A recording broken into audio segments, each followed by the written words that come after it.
मैं डॉक्टर रमेश त्रिपाठी इस चैनल में आप सभी का स्वागत करता हूं। इस सत्र में मैं हिंदी काव्य जगत के श्रेष्ठ कवि रसखान जी द्वारा विरचित कुछ सवैयों की व्याख्या करने का प्रयास करूंगा।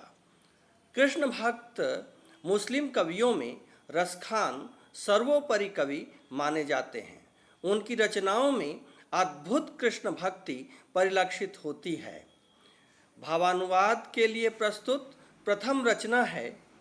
मानुष हों तो वही रसखानी बसों ब्रज गोकुल गांव के ग्वारन, जो पशु हों तो कहा बसु मेरो चरौ नित नंद की धेनु मझारन। पाहन हो तो वही गिरि को जो धर्यो कर छत्र पुरंदर धारन, जो खग हो तो बसेर करो मिली कालिंदी कूल कदम्ब की डारन। कविवर रसखान अपने इस सवैये में कहते हैं कि यदि उन्हें आगंतुक जीवन में मनुष्य होने का सौभाग्य मिल जाए तो उनकी इच्छा है कि उनका जन्म ब्रजभूमि के गोकुल गांव में ग्वालों के मध्य हो, जहां भगवान श्री कृष्ण ग्वाल बालों के साथ गौवें चराते हुए विचरण किया करते थे। आगे वे कहते हैं कि भाग्यवश यदि उनका जन्म पशुओं के बीच होता है तो फिर उनका कोई वश ही कहाँ है। उनकी तब के लिए इच्छा है कि उनका जन्म नंद बाबा के गौवों के बीच गौ बनकर व्यतीत हो।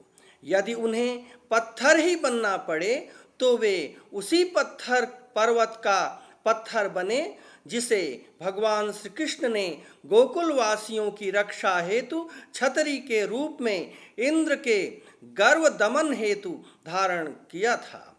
पुनः महाकवि कहते हैं कि यदि उन्हें पक्षी के रूप में ही जन्म लेना पड़े तो उनकी इच्छा होगी कि उनका बसेरा कालिंदी अर्थात यमुना तट पर उसी कदम्ब वृक्षों की डालों पर हो जिन पर कृष्ण बैठकर अपनी बांसुरी से वातावरण को गुंजायमान कर दिया करते थे। आगे हम महाकवि द्वारा रचित दूसरे सवैये को समझने का प्रयास करेंगे। यह सवैया इस प्रकार है। या लकुटी अरु कामरिया पर राज तिहूं पुर को तज डारों, आठों सिद्धि नवो निधि को सुखनंद की गाय चराए बिसारों। इन आखिन सौ रस खानी कबों ब्रज के बन बाग तड़ाग निहारों, कोटि कहों कल धौत के धाम करील के कुंजन ऊपर वारों। महाकवि का कृष्ण के प्रति अगाध एवं अद्भुत प्रेम है। उनका जीवन कृष्णमय ही प्रतीत होता है। कृष्ण भक्ति धारा के वे श्रेष्ठतम कवियों में से एक हैं। वे कहते हैं यदि उन्हें कृष्ण की वह लकुटी और कंबल प्राप्त हो जाए जिसे वे लेकर गौवें चराया करते थे तो वे तीनों लोकों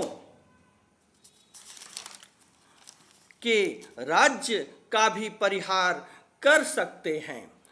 यदि उन्हें एक और आठों सिद्धियों एवं नवनिधियों का सुख मिलता है और दूसरी ओर नंद बाबा की गायों को चराने का सुख प्राप्त होता हो तो वे नंद बाबा की गायों को चराने में ही सुख का अनुभव करेंगे।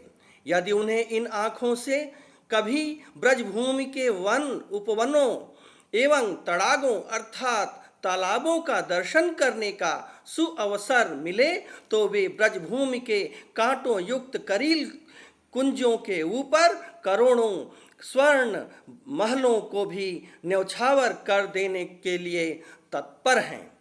कवि की कृष्ण भक्ति अनन्य है, अद्भुत है एवं अद्वितीय भी निश्चित रूपेण ही है। धन्यवाद।